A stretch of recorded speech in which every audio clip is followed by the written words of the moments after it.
छुपे हुए चोर, आप भगोड़े हैं, भाग गए। आप मुझे बताएं कभी बेटे आप डॉक्टर के नाम पर छपाए, आप भगोड़े हैं। मैं भगोड़े का नाम देता हूँ आपको। आप ये और से मैं समझता हूँ मिर्ची सी लग जाती है सर, पता नहीं क्या होता है। मिर्ची वाला लफ्ज जो है ये सर मैं हैरान हूँ। दिवाली जिसे दीपावली भी कहा जाता है, आज पाकिस्तान समेत पूरी दुनिया की हिंदू बिरादरी बड़े जोश और खरोश से अपना मजहबी त्यौहार मना रही है। आप देखें कि पाकिस्तान के कोने कोने में जहाँ पर हिंदू बिरादरी है अपना मजहबी त्यौहार मुकम्मल आज़ादाना तौर पर किसी रोक टोक के सब मना रही है। सर दीपावली के हवाले से मैं कहूँगा, दीपावली को रोशनियों का त्यौहार भी कहा जाता है और इसे ईद चरागा, अगर हम फारसी में कहें ईद चरागा भी कहा जाता है। जी senator Dinesh Kumar ji, Deepavali order in the house. जी दीपावली का मकसद ये होता है कि अंधेरों पर रोशनी की जीत सर, और बुराई पर सच्चाई की जीत, और इसी तरह से जहालत पर इल्म की फतह, और इसी तरह से मायूसी पर उम्मीद की फतह। और इसी तरह से सर ये जो त्यौहार मनाया जाता है, ये त्यौहार मनाया जाता है जब भगवान रामचंद्र जी को उसके वालिदैन ने हुक्म दिया था, शहजादा था, मगर उसके हुक्म की तकमील के लिए वो 14 साल बनवास में गया।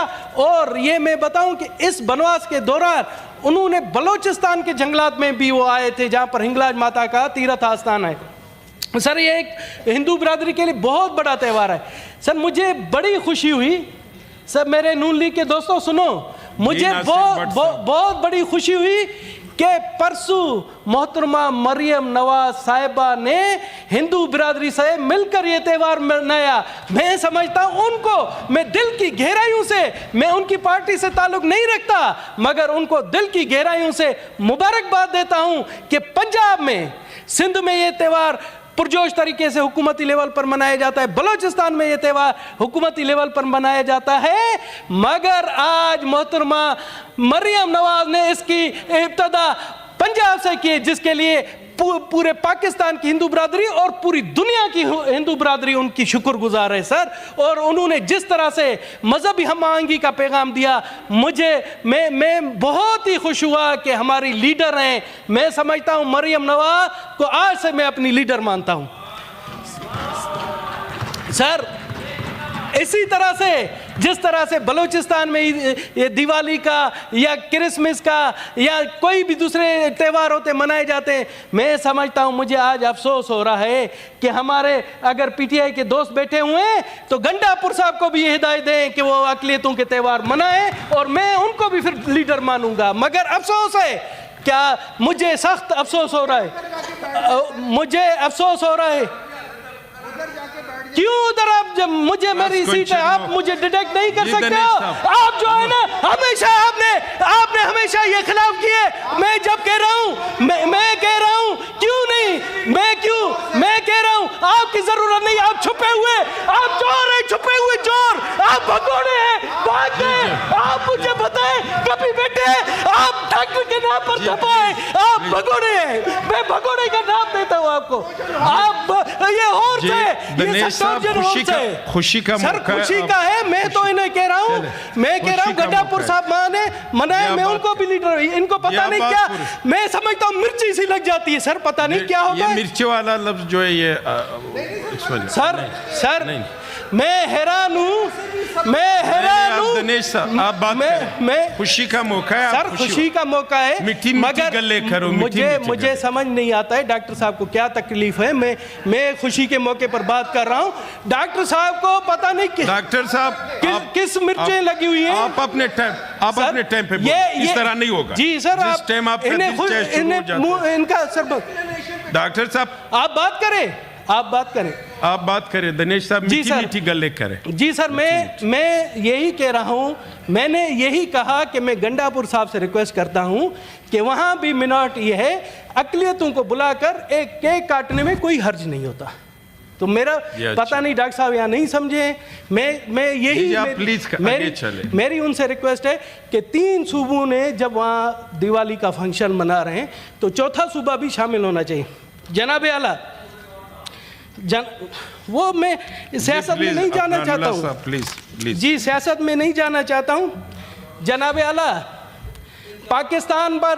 पाकिस्तान पर जहाँ कहा जाता है कि मजहबी इंतहा पसंदी है, जहाँ पाकिस्तान को बदनाम किया जाता है, तो मैं उन अक्ल के अंधों को कहना चाहता हूँ कि आप आएँ, आप देखें कि पाकिस्तान में अक़लियती बिरादरी अपने त्यौहार किस तरह बड़े मजहबी जोश और जज्बे से मनाते हैं। और ये हम पूरी दुनिया को बता देना चाहते हैं कि पाकिस्तान में अक़लियती बिरादरी आज़ाद है। जिस तरह से कायद आज़म मोहम्मद अली जिन्ना ने अपनी स्पीच में कहा था, पाकिस्तान बनने से एक दिन पहले सिंध असेंबली में उन्होंने खिताब किया था, उन्होंने कहा था कि हिंदू अपने मंदिर में जाने के लिए आज़ाद है, क्रिश्चियन अपने चर्च में जाने के लिए आज़ाद है, सिख अपने गुरुद्वारे में जाने के लिए आज़ाद है।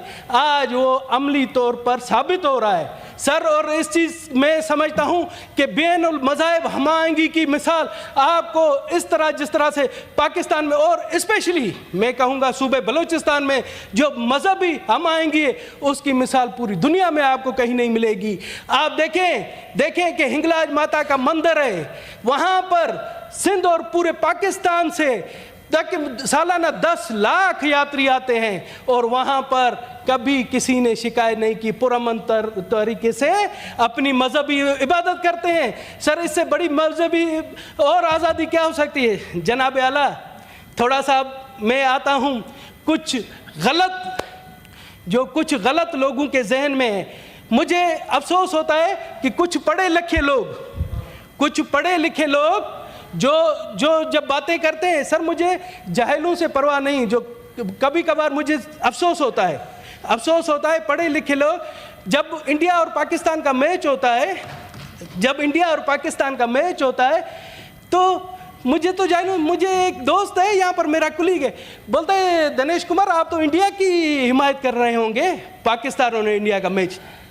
मैंने कहा दिनेश कुमार की ये धरती जन्मभूमि है, दिनेश कुमार का पाकिस्तान माँ है और कोई गैरतमंद बेटा अपनी माँ के खिलाफ नहीं जा सकता। मेरा धर्म मुझे कहता है कि जिस धरती पर आपने जन्म लिया है वो आपकी माँ है और कोई गैरतमंद बेटा कभी भी माँ की बेइज्जती बर्दाश्त नहीं करेगा। बहुत शुक्रिया। अभी मैं नहीं कहता हूँ, मैं कहता हूँ मेरा धर्म मुझे सिखाता है कि अपनी माँ से प्यार करें, अपने वतन से प्यार करें, और मेरे रग रग में अपने मुल्क के लिए, अपने वतन के लिए एक जज्बा है। खुदा न खास्ता अगर मेरी माँ मेरे वतन पर कोई बुरी निगाह से देखेगा तो दिनेश कुमार उस बुरी निगाह वाले की आंखें नोच देगा सबसे पहले। शुक्रिया। सर मैं कहता हूं हम वतन नहीं, हम अक़लियत बाजुए वतन है। मैं कहता हूं हम बाजुए वतन है और अपनी धरती माँ के लिए हर चीज करने के लिए तैयार है। शुक्रिया जी। सेनेटर तलाल चौधरी साहब जी, सेनेटर तलाल नहीं सेनेटर तलाल चौधरी साहब, इसके बाद कर लेना जी। इसके बाद दूंगा आपको, मैं दूंगा आपको इस तरह टाइम नहीं। सेनेटर तलाल चौधरी साहब जी एक इसके बाद पहले मैंने उनको समझा दिया, मैं